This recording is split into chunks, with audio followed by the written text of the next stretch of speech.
राधे राधे भक्तों, मैं हूँ दीपा घई और आज आप सुन रहे हैं श्री बिल्व मंगल जी की कथा। श्री बिल्व मंगल जी का प्रारंभिक जीवन।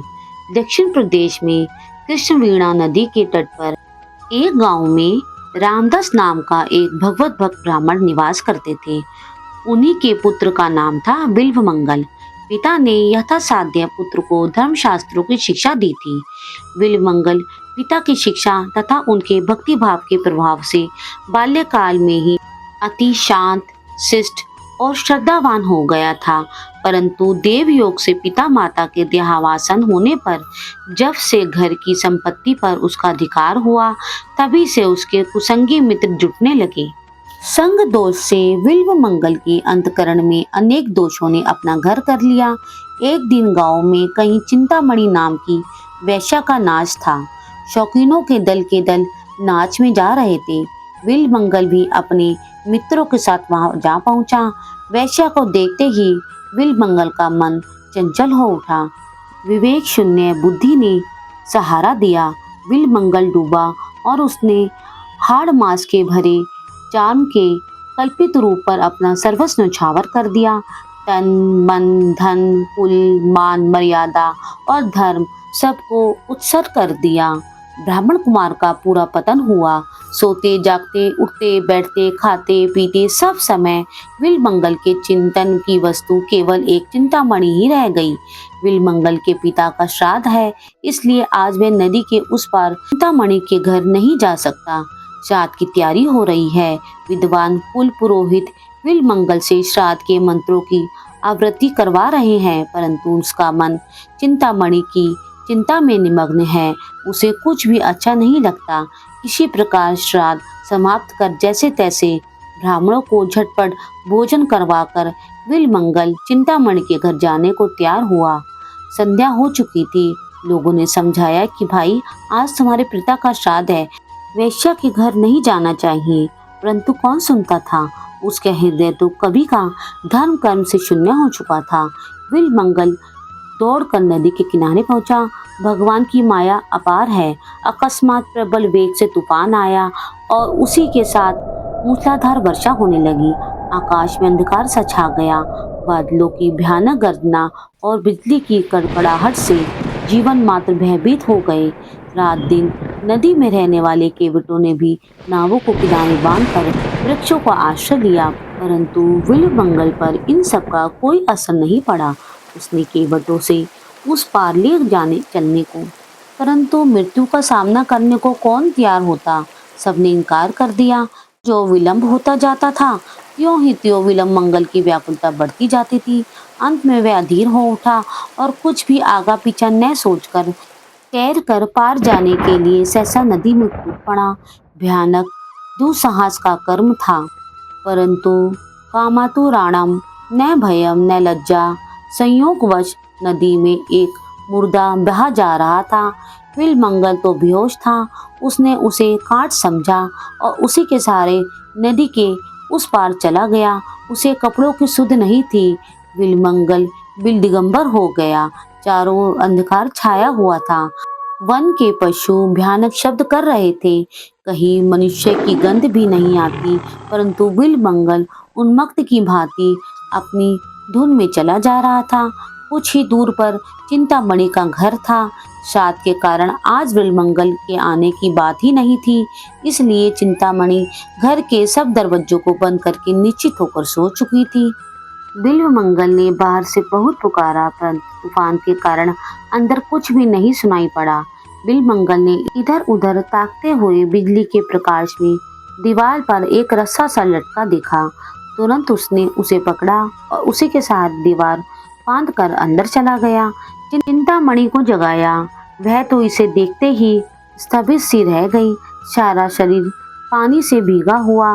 भयानक दुर्गंध आ रही है। उसने कहा, तुम इस भयावनी रात में नदी पार करके बंद घर में कैसे आए।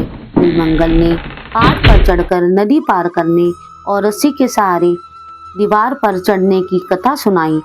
बारिश थम चुकी थी। चिंतामणि दीपक हाथ में लेकर बाहर आई। देखती है तो दीवार पर भयानक काला नाग लटक रहा है और नदी के तीर पर सड़ा मुर्दा पड़ा है।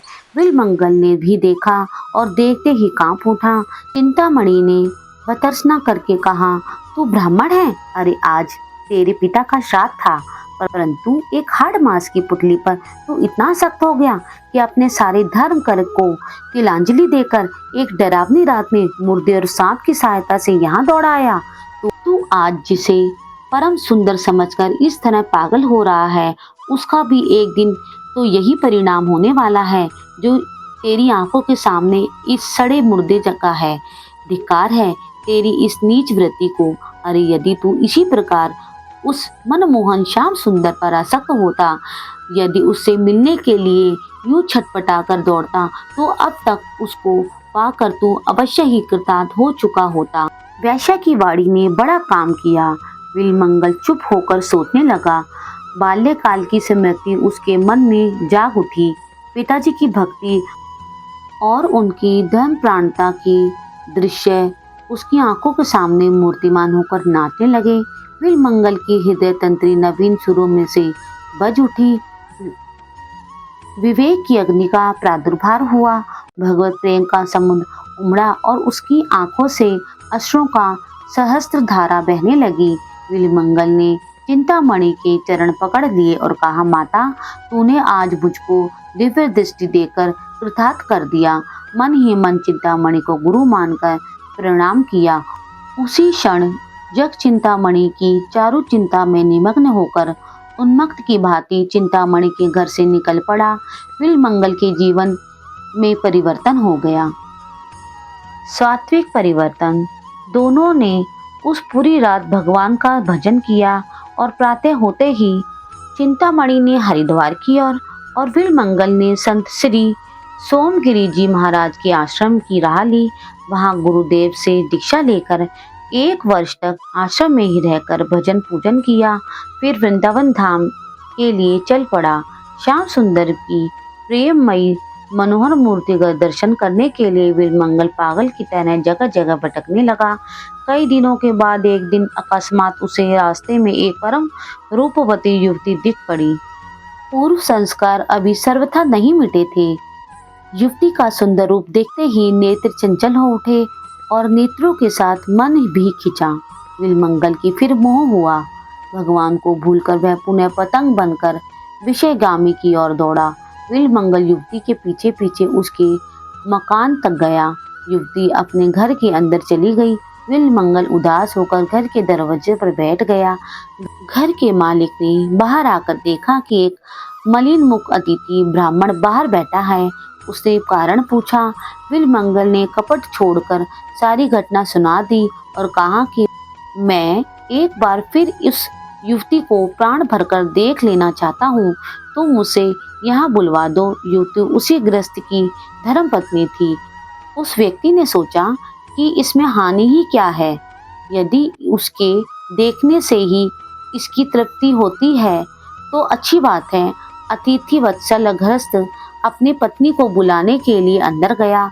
इधर बिलमंगल के मन समुद्र में तरह तरह की तरंगों का तूफान उठने लगा।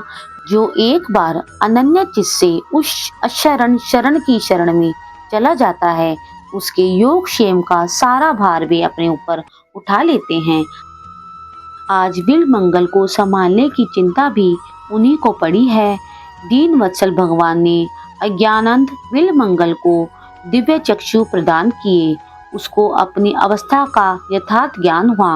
हृदय शोक से भर गया और न मालूम क्या सोचकर उसने पास के बेल के पेड़ से 2 कांटे तोड़ लिए। इतने में ही गृहस्थ की धर्मपत्नी वहां आ पहुंची। बिलमंगल ने उसे फिर देखा और मन ही मन अपने को धिक्कार देकर कहने लगा कि अभागी आंखें, यदि तुम न होती तो आज मेरा इतना पतन क्यों होता। इतना कहकर बिलमंगल ने उन दोनों कांटों को दोनों आंखों में भोंक दिया। आंखों से रुधिर की अजस्त्र धारा बहने लगी। बिलमंगल हंसता और नाचता हुआ कोमल हरी ध्वनि से आकाश को गुंजाने लगा। गृहस्थ को और उसकी पत्नी को बड़ा दुख हुआ, परंतु वे बेचारे निरुपाय थे। बिलमंगल का बचा खुचा चितमल भी आज सारा नष्ट हो गया और अब तो वह उस अनाथ के नाथ को अति शीघ्र पाने के लिए बड़ा ही व्याकुल हो उठा। उसके जीवन का यह तीसरा पट परिवर्तन हुआ। परम प्रियतम श्री कृष्ण के वियोग की दारुण व्यथा से उसकी फूटी आंखों ने 24 घंटे आंसुओं की झड़ी लगा दी। न भूख का पता, न प्यास का, न सोने का ज्ञान है, न जगने का। कृष्ण कृष्ण की पुकार से दिशाओं को गुजारता हुआ बिल्व मंगल जंगल जंगल और गांव गांव में घूम रहा है। जिस दिन प्रभु के लिए जानबूझकर आंखें फोड़ी, जिस प्रीतम को पाने के लिए ऐशो आराम का, आज अंधे बिल्व मंगल श्री कृष्ण प्रेम में मतवाला होकर जहां तहां भटक रहा है। कहीं गिर पड़ा है, कहीं टकरा जाता है। अन्न जल का तो कोई ठिकाना ही नहीं। ऐसी दशा में प्रेम में श्री कृष्ण कैसे निश्चित रह सकते हैं। एक छोटे से गोप बालक के वेश में भगवान बिल्व मंगल के पास आकर अपनी मुनि मनमोहनी मधुर वाणी से बोले, सूरदास जी, आपको बड़ी भूख लगी होगी। मैं कुछ मिठाई लाया हूँ, जल भी लाया हूँ, आप इन्हें ग्रहण कीजिए। बिल्व मंगल के प्राण तो बालक के उस मधुर स्वर से ही मोह जा चुके थे। उसके हाथ का दुर्लभ प्रसाद पाकर तो उसका हृदय हर्ष की हिलोरों से उछल पड़ा। बिल्व मंगल ने बालक से पूछा, भैया तुम्हारा घर कहाँ है? तुम्हारा नाम क्या है? तुम क्या किया करते हो? बालक ने कहा, मेरा घर पास ही है। मेरा कोई खास नाम नहीं। जो मुझे जिस नाम से पुकारता है मैं उसी से बोलता हूँ। गोए चराया करता हूँ। मुझसे जो प्रेम करते हैं मैं भी उनसे प्रेम करता हूँ। बिल्व मंगल बालक की वाणी, विनिंदित वाणी सुनकर विमुग्ध हो गया।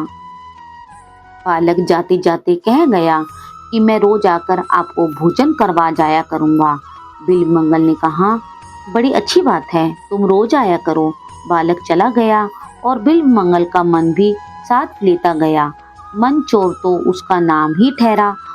अनेक प्रकार की सामग्रियों से भोग लगाकर भी लोग जिनकी कृपा के लिए तरसा करते हैं, वही कृपा निधि रोज बिल्व मंगल को अपने कर कमलों से भोजन करवाने आते हैं। धन्य है भक्त के लिए भगवान क्या क्या नहीं करते। बिल्व मंगल अब तक यह तो नहीं समझा कि मैंने जिसके लिए फकीरी का बाना लिया और आंखों में कांटे चुभोए वह बालक यही है, परंतु उस गोप बालक ने उसके हृदय पर इतना अधिकार अवश्य जमा लिया कि उसको दूसरी बात का सुनना भी असह्य हो उठा। एक दिन बिल्व मंगल मन ही मन विचार करने लगा। सारी आफतें छोड़कर यहाँ तक आया, यहाँ यह नई आफत आ गई। स्त्री के मोह से छूटा तो इस बालक ने मोह में घेर लिया। यूं सोच ही रहा था कि वह रसिक बालक उसके पास आ बैठा और अपनी दीवाना बना देने वाली वाणी से बोला, बाबा जी चुपचाप क्या सोचते हो, वृंदावन चलोगे? वृंदावन नाम सुनते ही बिल्व मंगल का हृदय हारा हो गया, परंतु अपनी असमर्था प्रकट करता हुआ बोला, भैया मैं अंधा वृंदावन कैसे जाऊं? बालक ने कहा, यह लो मेरी लाठी, मैं इसे पकड़ पकड़े तुम्हारे साथ चलता हूँ। बालक ने कहा, यह लो मेरी लाठी, मैं इसे पकड़े पकड़े तुम्हारे साथ चलता हूँ। बिल्व मंगल का मुख खिल उठा। लाठी उठाकर भगवान भक्त के आगे आगे चलने लगे। धन्य दयालुता, भक्त की लाठी पकड़कर मार्ग दिखाते हैं। थोड़ी सी दूर जाकर बालक ने कहा, लो वृंदावन आ गया, अब मैं जाता हूँ। बिल्व मंगल ने बालक का हाथ पकड़ लिया। हाथ का स्पर्श होते ही सारे शरीर में बिजली सी दौड़ गई। सातवें प्रकाश से सारे द्वार प्रकाशित हो उठे। बिल्व मंगल ने दिव्य दृष्टि पाई और उसने देखा कि बालक के रूप में साक्षात मेरे श्याम सुंदर ही है। बिल्व मंगल का शरीर रोमांचित हो गया। आंखों से प्रेम आश्रुओं की अनवरत धारा बहने लगी। भगवान का हाथ उसने और जोर से पकड़ लिया और कहा, अब पहचान लिया है, बहुत दिनों के बाद पकड़ सका हूँ प्रभु, अब नहीं छोड़ने का। भगवान ने कहा, छोड़ते हो या नहीं? बिल्व मंगल ने कहा, नहीं, कभी नहीं, त्रिकाल में भी नहीं। भगवान ने जोर से झटका देकर हाथ छुड़ा लिया। भला जिनके बल से बलंबित होकर माया ने सारे जगत को पद दलित कर रखा है। उसके बल के सामने बेचारा अंधा क्या कर सकता था, परंतु उसने एक ऐसी रज्जू से उनको बांध लिया था। हस्त मुशीप्य यातोसी बलात् कृष्ण भूतम हृदयात यदि निर्यासी पौरुषम गणयामी ते हाथ छुड़ाए जात हो निबल जाने के मोही हृदय ते जब जाओगे सब बदोगे तो ही। भगवान नहीं जा सकते, जाते भी कैसे, प्रतिज्ञा कर चुके हैं। ये यथा माम प्रद्यन्ते तासथैव भजेऽहम्। प्रभु कहते हैं, जो मुझको जैसे भजते हैं मैं भी उनको वैसे ही भजता हूँ। भगवान ने बिल मंगल की आंखों पर अपना कोमल कर कमल फिराया। उसकी आंखें खुल गई। नेत्रों से प्रत्यक्ष भगवान को देखकर उनकी भुवन मोही अनूप रूप राशि के दर्शन पाकर बिल मंगल अपने आप को संभाल नहीं सका। वह चरणों में गिर पड़ा और प्रेमाशों से प्रभु के पावन चरण कमलों को धोने लगा। भगवान ने उठा के उसे अपनी छाती से लगा लिया। भक्त और भगवान के मधुर मिलन से समस्त जगत में मधुरता छा गई। देवता पुष्प वर्षित करने लगे, संत भक्त के दल नाचने लगे। हरि नाम की पवित्र ध्वनि से आकाश परिपूर्ण हो गया। भक्त और भगवान दोनों धन्य हुए। वैशा चिंतामणि ग्रस्त और उसकी पत्नी भी वहां आ गई। भक्त के प्रभाव से भगवान ने उन सबको अपना दिव्य दर्शन देकर कृतार्थ किया। जय श्री राधे। भक्तों, आपको मेरी कथा पसंद आए तो आप हमारे चैनल को लाइक करो, शेयर करो और सब्सक्राइब करो और कमेंट्स में राधे राधे लिखना मत भूलिए। जय श्री राधे।